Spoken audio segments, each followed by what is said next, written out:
홍남기 경제부총리 후보자 인사청문회 지금도 하고 있죠? 예, 지금 진행 중인데요. 뭐 여야가 각을 세우고 그러는데 이게 어떤 면에서 너무나 예상대로 진행되고 있어요. 너무나 예상대로? 네. 무슨 말이죠? 이게 무슨 말씀이냐면요. 홍남기 후보자가 지명된 지 한참 됐지 않습니까?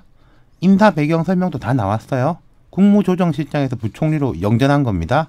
그리고 또 향후 경제 정책의 방향에 대해서도 김동연 부총리나 청와대가 많이 설명을 이미 했었다는 거죠. 그 설명한 그 내용 그대로다. 그렇죠. 소득주도 성장은 유지하지만 일부 보완한다. 그럼요. 이런 방향. 예. 예. 그러니까 혁신 성장은 더 강화하겠다. 뭐 소득주도 성장과 관련해서 최저임금 인상폭을 좀 줄이고 지역별, 업종별 차등 같은 것도 한번 검토해 보겠다.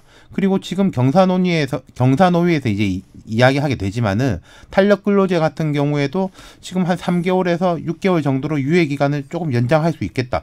이런 게 이 사안에 대한 의견은 제각각이지만은 다 나온 이야기라는 거예요. 예. 그러니까 야당 질의나 홍 후보자 답변이 다 이런 경제 정책 분야에서는 그냥 예상대로 가고 있다는 거죠. 새로울 게 없다. 그렇죠. 그런데 그 소득주도 성장 효과에 대해서 전임 장하성 정책실장은 뭐 연말부터 나올 거다. 올 연말이라고 했었죠. 그런데 이 홍 후보자는 뭐 내년 하반기라고 했다고요? 그렇습니다. 홍 후보자는 내년 하반기부터 소득주도 성장의 성과가 가시적으로 지표에 반영되지 않을까 생각한다. 이렇게 말했어요. 여기서 방점은 내년보다는 하반기겠죠. 네네.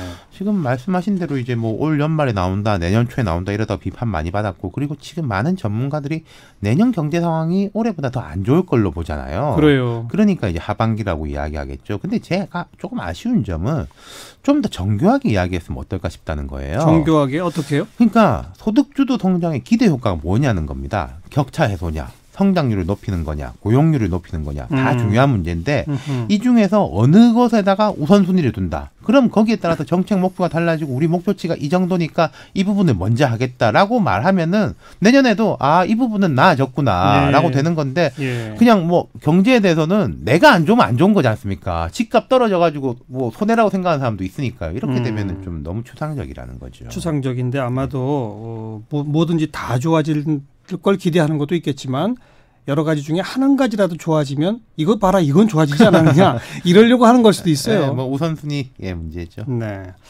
개인 신상에 대한 문제는 없나요? 두 가지가 눈에 띄었는데요. 병역하고 이제 오피스텔 월세 축소 논란이 나는데 홍 후보자가 뭐냐면은 보통 이제 대학생이면 대학 다닐 때 신체 검사를 받지 않습니까? 네. 현역 입영 대상이었어요. 예. 행정고시 합격하고 수습 행정관이 돼가지고 다시 검사를 받으니까 만성 간염으로 면제가 됐어요. 네.